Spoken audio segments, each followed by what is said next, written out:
요한일서 5장 말씀입니다. 또 증거는 이것이니 라는 제목으로 말씀을 전하겠습니다.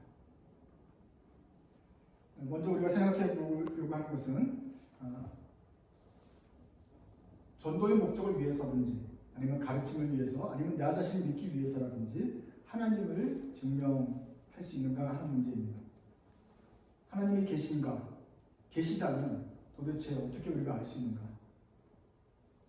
그래서 많은 사람들이 2000년 이상 많은 사람들이 보이지 않는 하나님을 논리적으로 이성적으로 설득하기 위해서 고민을 많이 했습니다. 그런데 조금만 생각해 보면 하나님이 계신 게 확실합니다. 그러나 대충 생각해 보면 하나님은 안 계신 것 같고 보이지 않는 것 같고 그래요. 그러나 철학자들이 다시 한번 우리를 깨우칩니다. 야, 모든 일에는 원인과 결과가 있지 않느냐. 그렇지. 여러분들이 지금 여기 있는 것도 어떤 원인에 의해서 어떤 이유에 있어서 결과적으로 나와 있는 것이지. 그러면 그 결과는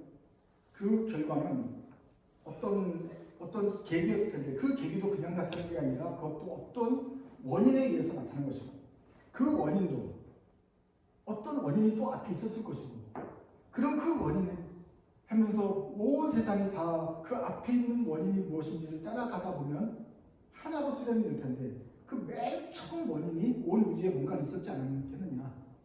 그래서 전달해가지고 와서 오늘날에 왔으니 거꾸로 역산해 보면 맨 처음에 뭔가 시작한 분이 있지 않느냐. 그분이 신일 수 있지. 그분이 신 아니냐. 그러네. 우리가 그냥 온 건 아니네. 또 어떤 사람은 빅뱅을 얘기합니다. 그래, 빅뱅인데 그 뭔가 터지기 위해서는 그 전의 상태, 과학은 거기까지밖에 얘기를 할 수가 없는 거지만 우리는 그러면 그 터지려고 하는 것을 만든 사람 아니면 또 그것을 터지게 하신 분이 있지 않느냐. 논리적으로 생각해보면 누군가 있어야지 되는 것이지 우리가 그냥 개미처럼 아메바처럼 그냥 우연히 왔다가 우연히 가는 것은 아닐 것입니다. 그래서 하나님에 대해서 이렇게 논리적으로 증명하려는 시도가 많이 있었습니다. 예수님에 대해서도 마찬가지입니다. 그 아주 유명한 베스트셀러인데요. 또 케이스 포 크라이스트라는 책은 예수 사건이라고 하는데 케이스는 이제 법정 케이스 아닙니까? 예수님의 사건을 마치 법정 심리처럼 증거들을 조합해가지고 판단을 해보자 라는 식으로 기자 출신인 리스토로벨 씨가 그것을 썼어요. 그래서 예수님이 과연 동정에서 태어났겠느냐? 그래서 모든 신학자들을 또 찾아가서 증거들을 수합해보고 가능성이 있네. 예수님께서 죽으셨는가? 부활하셨는가? 모든 그 케이스들을 다 조사해가지고 이렇게 쟀습니다. 그의 결론은 예수님은 공동정에서 태어나셨고 우리와 같이 사셨을 때 죄는 없으시고 죽으셨고 부활하셨다. 예수님은 하나님이셨다. 라는 결론을 냈습니다. 그래서 이런 비슷한 유가를 가르쳐서 기독교 변증학이라고 합니다. 아포로제닉스라고 하는데 이런 학문 분야가 있는 것이죠. 과연 신은 계신가? 과연 하나님 예수 그리스도가 신이신가? 과연 우리를 구원할 수 있는가? 하는 것을 이제 변증적으로 구원하는데 변증학은 많은 증거가 있습니다. 예수님이 하나님이 어떤 증거가 있느냐? 논리적으로, 이론적으로 또 실제적으로 그 증거가 많이 있습니다. 그러니 우리는 그 증거들을 또 배우면서 믿음을 더 확고하게 할 수 있다 생각을 합니다. 그럼 같이 읽어보시죠. 영어입니다. 시작. To one who has faith, no explanation is necessary. To one without faith, no explanation is possible. 신앙이 있는 자에게는 설명이 필요가 없고 신앙이 없는 자에게는 설명이 불가능하다. 아퀴나스가 정확하기만 한 가지만 그 외에 생각이 이제 대략 이런 식이고 많은 신학자들도 이런 비슷한 얘기를 했습니다. 그래서 이미 믿고 계십니까? 그러면 하나님이 살아계시다는 것을 설명할 필요가 있어요? 없어요? 증명이 필요 있어요? 없어요? 증거가 믿은 사람들은 필요가 없어요. 그런데 안 믿는 사람들이 있어요. 그 사람들한테는 안 믿어요. 그런 사람한테는 어떤 증거를 갖다 대봐도 증거가 되지를 못해요. 이분들한테 그것 보이지 않는 하나님을 보여준 것은 불가능해요. 어떠한 증거, 어떠한 논리로도 믿을지를 못하는 큰 장벽이 있어요. 그렇지만 어떤 면으로든지 또 성령께서 하셨든지 간에 우리가 한번 믿은 사람들에게는 증거가 필요 없다는 거예요. 엄마가 아들 사랑합니까? 증거를 보여봐요. 맨날 등만 때리고 말이지. 증거가 없잖아요. 근데 사랑은 알잖아요. 그거는 증거가 필요 없어요. 그냥 사랑이 가는 거예요. 그런데 남의 자식은 아무리 사랑한다고 믿을 수가 없는 것처럼 마찬가지예요. 이게 문제인 거예요. 아까 제가 신학의 한 분야를 말했죠. 아폴로제이스, 변증학이라고 했죠. 변증학에서는 책을 두껍게 쓰고 뭐 이만큼 쓰고 여러 가지 증거를 모아내서 이 책만 읽으면 하나님이 있는 거 있어요. 부인할 수가 없어요. 문제는 써먹을 데가 없어요. 이 변증학을 누굴 왜 만든 거예요? 믿는 사람이 만든 거예요? 믿지 않는 사람을 보라고 만든 거예요?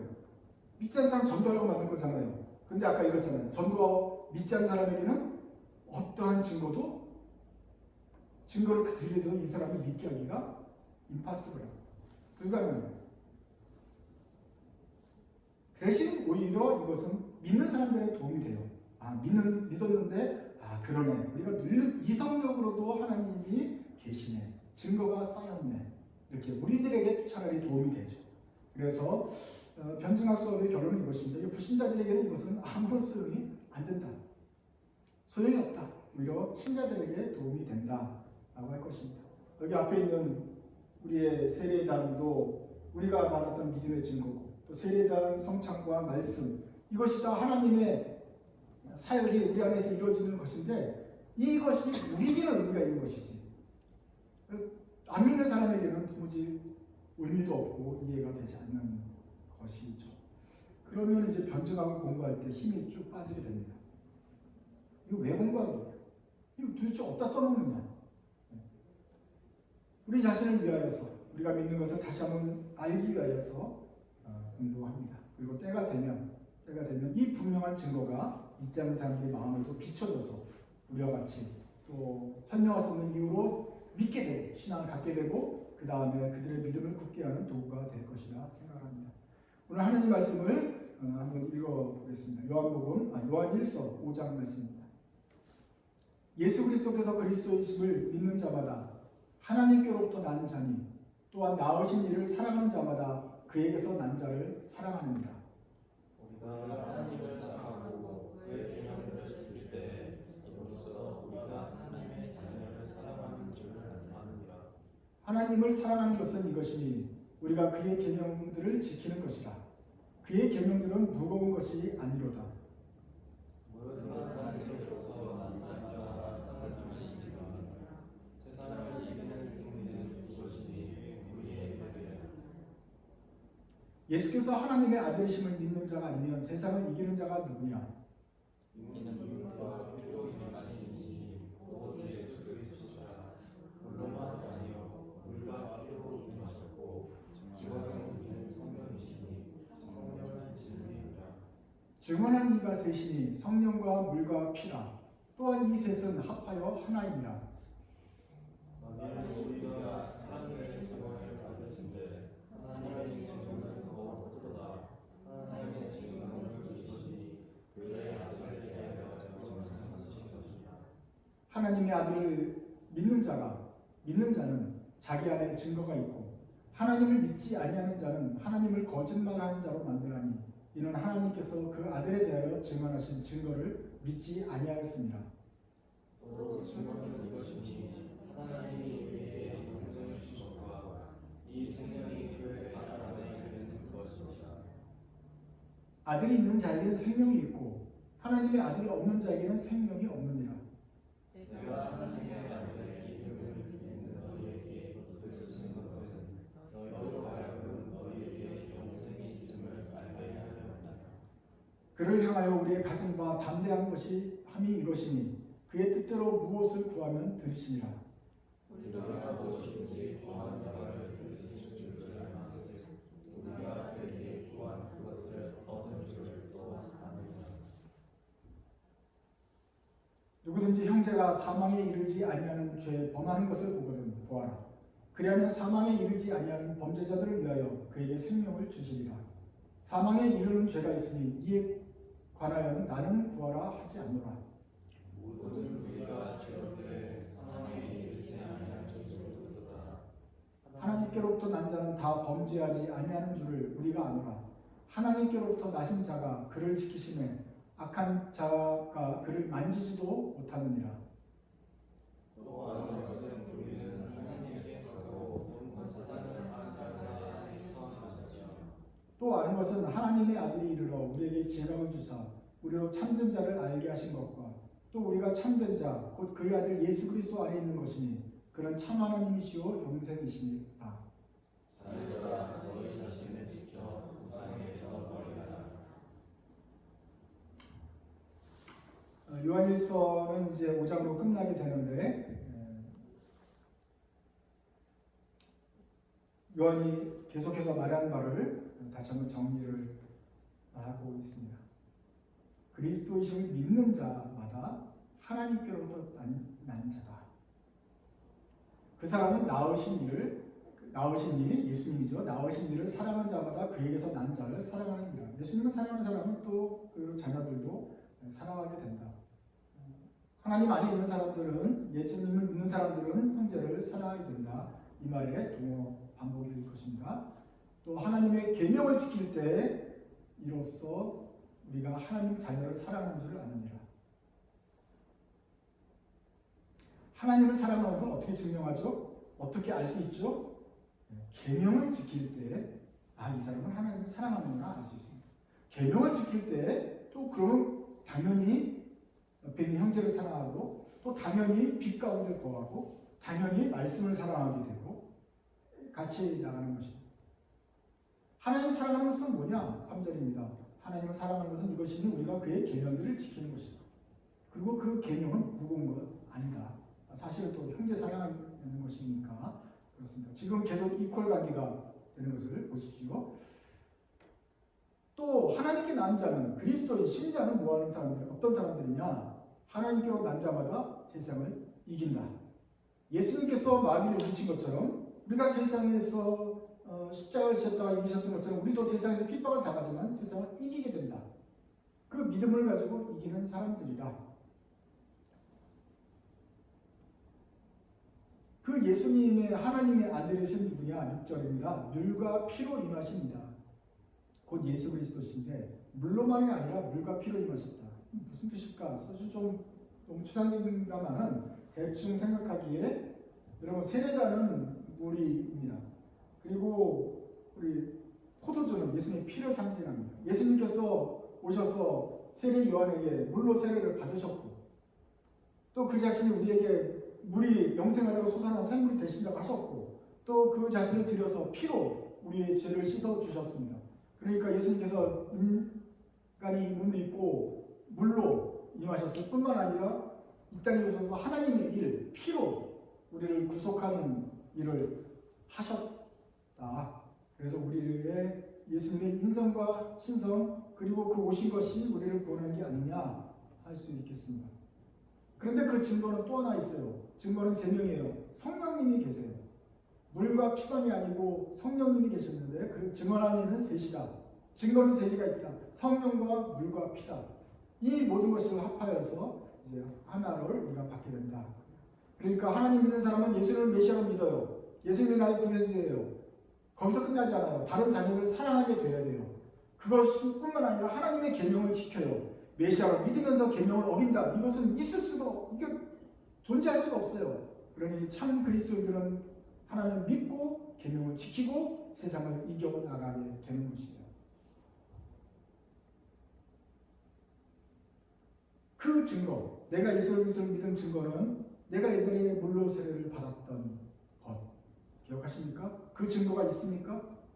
또 내가 날마다 주님 앞에 나와서 성찬을 받는데 거기에 참 부족하지만 그래도 나는 주님의 하나님의 권속으로서 하나님의 가족으로서 나올 수 있는 당당한 권리가 있다. 나는 마치 죄가 없는 것처럼 마치 내가 무슨 원래부터 날 때부터 하나님 자녀였던 것처럼 그렇게 당연한 듯이 성찬에 나와서 참여하게 된다는 것 자체가 우리가 하나님 안에 있다는 증거가 됩니다. 또 성령께서 우리 안에 계십니다. 그 안에서 성령께서 계시면 우리로 하여금 열매를 맺게 하죠. 그 열매는 형제 사랑이고 선을 사랑하는 것이고 하나님의 율법을 사람 사모하면서 살아가는 것입니다. 그 성령의 열매들이 우리 안에 있습니다. 그래서 열매가 나오면서 보면서 아, 내가 하나님 안에 있구나 하는 것을 경험하게 되죠. 그래서 우리 그리스도인들에게 묻습니다. 여러분들이 하나님 안에 있다는 증거는 무엇입니까? 물과 피와 성령이다. 이렇게 말할 수 있다. 그것은 다름 아닌 우리가 예전에 받았던 성찬, 세례, 그리고 우리가 받고 있는 성찬, 삶에서 맺고 있는 열매들이 내가 주님 안에 있는 증거다라고 마귀에게 보여주면서 대항하실 수 있겠습니다. 그래서 증거를 얘기합니다. 만약 우리가 사람들의 증거받고 법정에서 증언 쓰는 거 믿지 않느냐? 그러면 하나님의 증거도 한번 살펴보자. 이 증거는 더욱 크다. 하나님의 증거, 하나님이 살아계시고 우리와 함께 계시고 우리를 택하셨다는 증거가 많은데 굉장히 크다. 그 증거는 어디에 있습니까? 증거는 무엇입니까? 10절 같이 읽으시죠. 시작. 하나님의 아들을 믿는 자는 자기 안에 증거가 있다. 어디 있다고요? 그래서 내가 보여줄 수가 없는 거예요. 내가 하나님 믿고 하나님을 만난 증거는 내 안에 있어요. 여러분들도 보여주기 힘들죠. 왜냐하면 여러분 안에 있으니까. 그런데 내 안에 있다는 건 뭐예요? 그래서 내 안에 이미 있어. 그래서 증명을 할 필요도 없고 남한테 보여줄 필요가 없어. 하나님 저도 하나님 사랑해요. 주님은 아시죠? 주님만 나를 만나는 그 퍼스널한 프라이빗한 만남이 이 얘기가 있어요. 이미 있기 때문에 뭐 다른 변증이나 증거가 사실은 더 필요가 없다.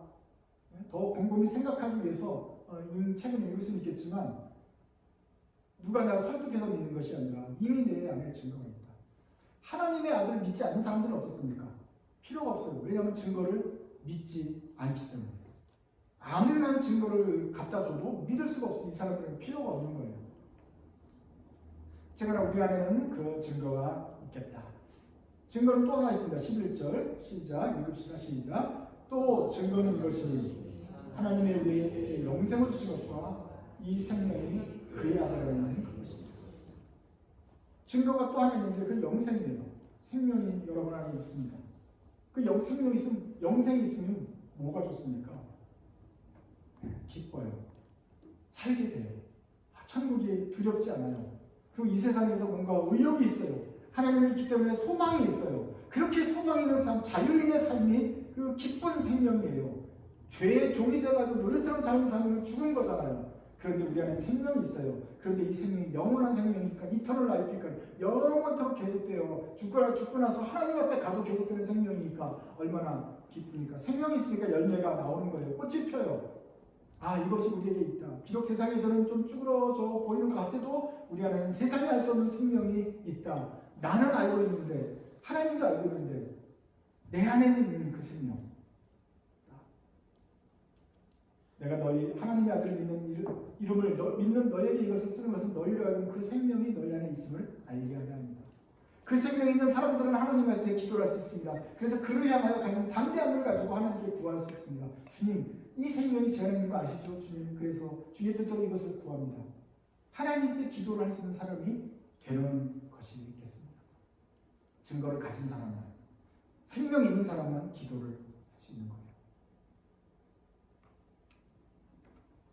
같이 읽어보겠습니다. 많은 증거가 있어도 그 신자는 믿을 수가 없으니 증거가 도무지 소용이 없고 신자는 그 안에 증거가 있으므로 성령의 열매가 열려서 그 삶으로 증거하며 산다. 유명한 사람이 어떤 말 같은데 BK라고 있어요. 사실은 제가 만든 말이 아니고 아까 어거스틴 했던 말하고 똑같은 말이고 요한일서에서 말하는 말이 같은 것이죠.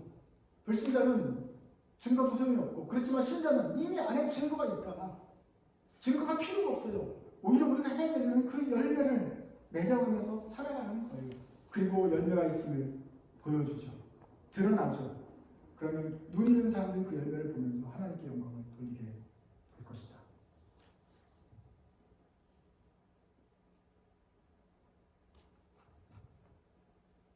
이제 요한일서를 마쳐가면서 이제 성도들에게 또 너희들이 교회 안에서 어떻게 해야 될 것인가를 설명을 합니다. 자, 너희들은 증거가 있다고 치자. 그런데 옆에 있는 형제들은, 지금 이건 바깥 사람들이 아니라 교회 안에 있는 형제들입니다. 이 형제가 죄를 범해요. 근데 죽을 죄는 아니에요. 죽지 않을 만한 죄는 어떤 것 죄가 있습니까?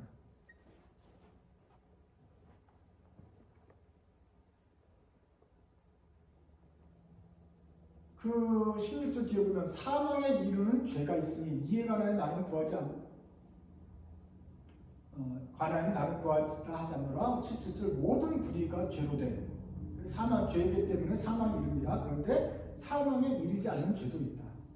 사망에 이르지 않는 죄는 뭐예요? 여기서 말하는 건 뭐 사형 그런 게 아니라 완전히 하나님으로부터 진노로 완전히 주님 나라에서 완전히 벗겨나는 그런 죄겠죠. 그러면 그 죄는 어떤 죄가 있을까요?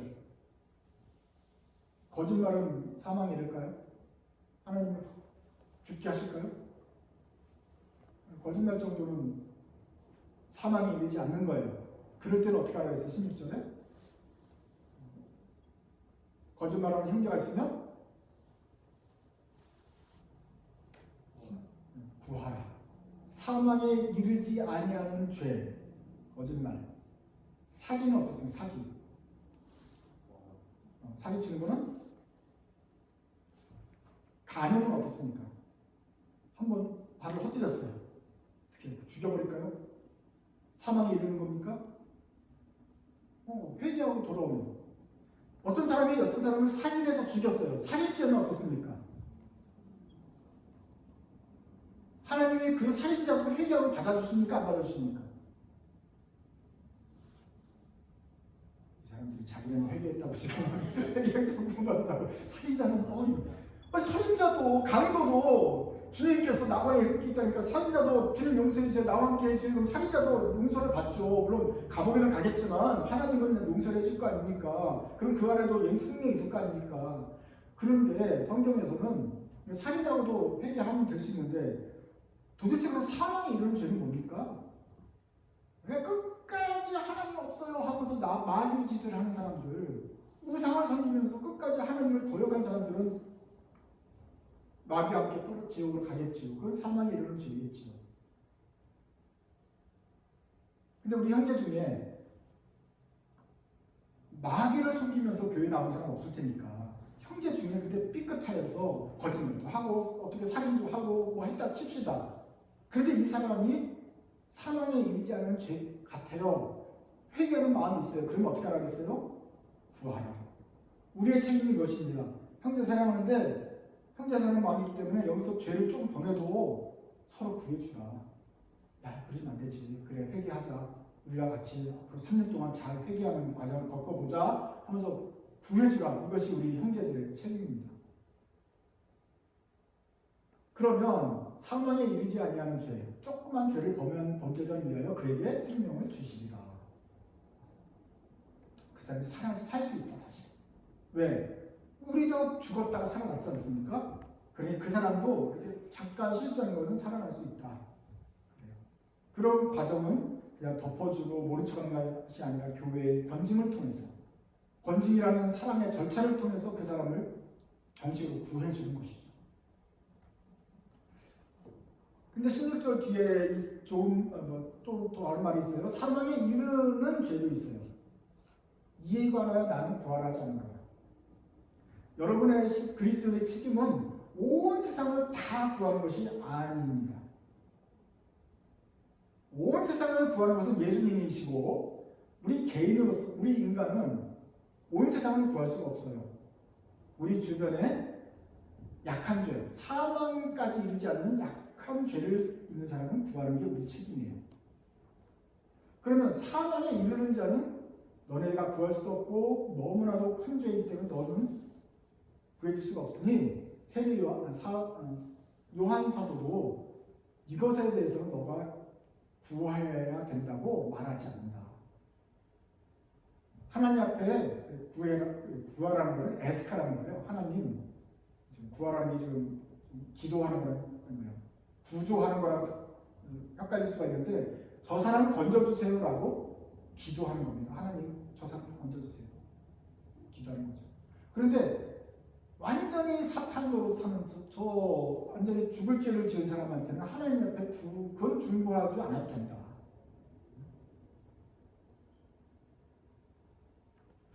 그러면 도대체 우리 기도의 범위가 어디까지입니까? 어떻게 이 사람은 하나님 살려주세요 마음에 부담하고 기도를 하고 이 사람은 아예 기도도 하지 말라는 것입니까?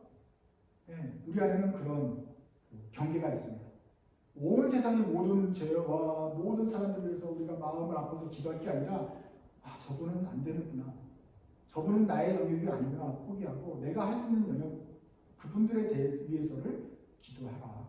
그리고 도와라. 라고 말을 하죠. 사망에 이르지 않는 죄, 약한 죄는 형제의 구할 책임을 다하라. 그게 형제 사랑입니다. 아직 죄에 치여서 완전히 죽지 않은 형제가 있어요. 그런 사람은 인공호흡을 하는지 해서 구하고 하나님께 살려달라고 구하고 에스크하고 기도도 하고 할 필요가 있어요. 그런데 사망에 이르는 죄가 있어요. 완전히 죽은 사람, 완전히 영적으로 죽은 사람이 있어요. 도무지 안 되는 사람, 아니면 내 능력이 바뀐 사람이에요. 도무지 이건 나랑 만날 일도 없고 나보다 내가 내 힘으로도 안 되는 사람이야. 그리고 해도 안 되는 사람이 있어요. 수번 얘기를 했지만 완전히 안 되는 사람. 그 사람이 영혼까지 우리가 막 아파할 필요는 없다. 하나님 그 영혼은 주님께 맡깁니다. 라고 기도 안 해도 된다. 대신 우리가 보이는 사람, 할 수 있는 사람, 아직 안 죽었는데 내 눈앞에서 인공호흡이 필요한 사람 하나님 살려주세요라고 기도할 수 있겠다. 아시겠죠? 그래서 여러분 머릿속에서 헛된 기도 제목을 벗어버려도 됩니다. 이미 죽은 사람을 놓고 도무지 아래에 있는 예를 들면 통교 문선명을 위해서 문선명 죽었지만 그 사람을 위해서 기도할 필요 없다는 거예요. 이미 그 사람은 사망에 이르는 죄이다. 하나님을 거역하고 그런 사람들에서는 마음의 짐을 내려놔도 되겠다. 오히려 지금 왔다 갔다 하는 사람들 위해서 하나님께 기도하면 된다. 이것이 형제 사랑이다. 또 아는 것은 우리는 하나님께 속하고 온 세상은 악한 것에 속했는데 또 아는 것은 하나님의 아들이로 이 악한 세상에서 우리에게 지각을 주셔서 참된 자를 알게 하신 것과 우리에게 참된 자 그의 아들 예수 그리스도 안에 우리를 둔 것입니다. 이 그림을 기억하셨죠? 그는 빛이시고 진리이셨습니다. 또 말씀입니다. 그 하나님을 사랑하는 사람, 하나님과 사귐이 있는 사람들이 크리스찬이고 그 사귐 있는 사람들은 계명을 지키는 거고 순종하는 사람이고 그래서 하나님을 사랑하면서 죄 안에 하나님 안에 거하는 것이에요. 죄를 멀리해요. 그리고 그 때문에 동시에 형제를 사랑하는 마음이 나와요. 반대는 뭐죠? 어둠을 사랑해요. 죄하고 사겨요. 자꾸 죄하고 사겨요. 우상을 숭배해요. 그렇게 하지 말라고 해도 우상에 막 끌리고 분신사 막 이렇게 하고 영혼을 불러들이고 그래요. 그런 사람은 범죄하고 불순종하는 거예요. 하나님을 거지 않아요. 죄를 맨날 생각해요. 형제 사랑하겠어요? 미움과 불법과 거짓이 있는 것이지. 이것은 따로따로 떨어진 5개가 아니라 다 하나라고 그랬어요. 그래서 마지막 질문이 들어갑니다. 21절 같이 읽읍시다. 시작. 자녀들아 너희 자신을 지켜 우상에게서 멀리하라. 뭐에게서 멀리하라고 하면서 요한일서 5장 총 5장에 요한일서 서신을 마무리합니까? 뭐에게서 멀리하라고요? 우상에게서 멀리하라. 우상은 무엇입니까? 지금까지 갑자기 안 나왔던 단어가 나왔잖아요. 그렇죠? 갑자기 말도 안 하다가 갑자기 뜬금없이 우상에게서 멀리하라고 그냥 끝하면서 그걸로 끝나면 되겠어요?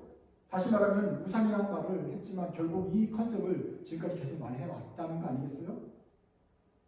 자녀들아 너희 자신을 지켜서 우상에서 멀리해라. 그 말은 뭐예요? 우상을 멀리한다는 건 뭐예요? 누굴 가까이 하라는 거예요? 하나님을 가까이 하라. 말씀을 가까이 하라. 빛을 가까이 하라. 진리를 가까이 하라. 하나님과 사귀라. 계명을 지켜라. 하나님 사랑하고 형제를 사랑해라. 이 얘기를 다시 반복한 거예요. 우상에서 멀리하라는 말은 뭐예요? 어둠 멀리해라. 죄 멀리해라. 하나님께 반역하지 말고 범죄하지 말고 불순종하지 말고 착한 생각하면서 미움과 거짓 벗어버려라. 이 말씀을 한 것이다. 그래서 갑자기 5장 21절 와가지고 우상을 멀리하라니까 갑자기 또 우상 숭배만 그렇게 가면 안 되고 지금까지 했던 말을 다 종합한 것이다 생각하면 되겠습니다.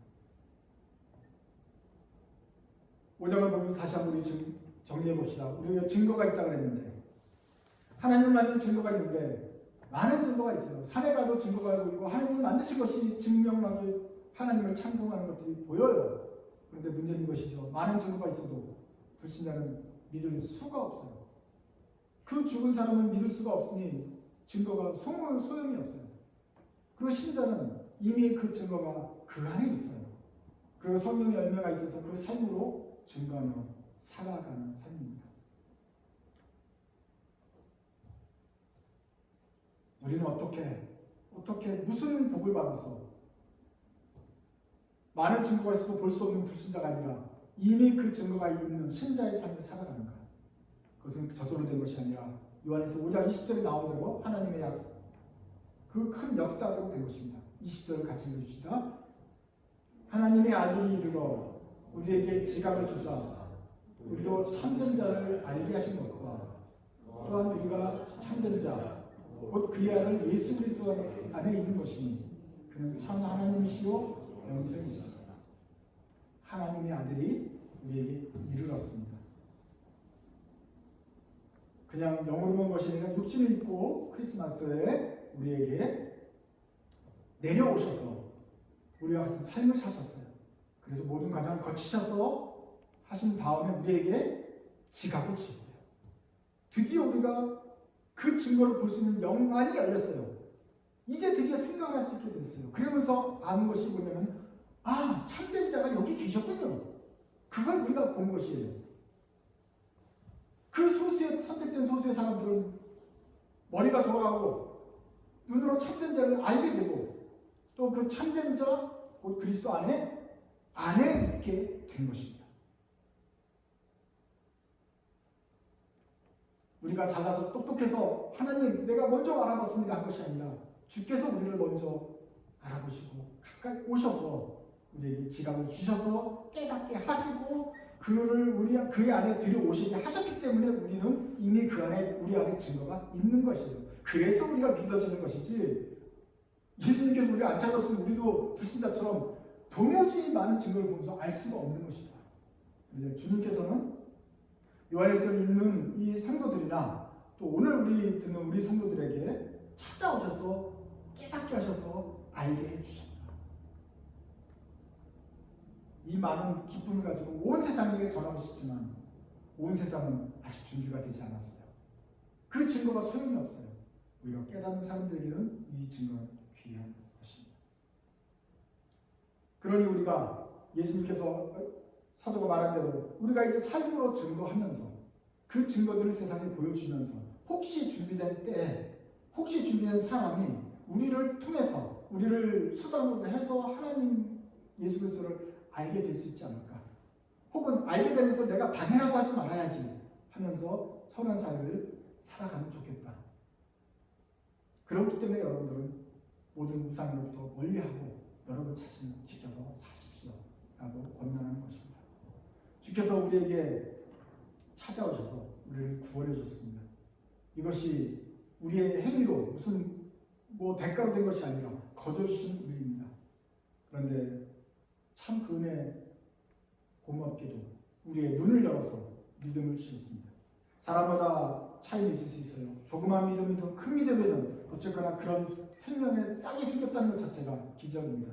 그러니 여러분들은 그 싹을 잘 보호해서 여러분 안에 있는 증거가 더욱더 풍성하게 하시고 그 증거가 밖으로 드러나서 하나님의 이미지로 세상에 드러나서 세상으로 하여금 때가 되면 그 증거를 통해서 하나님께 영광을 돌리게 되는 여러분들 귀한 도구가 되시기 바랍니다. 자리에 있어서 찬송가 206장 같이 찬송하겠습니다.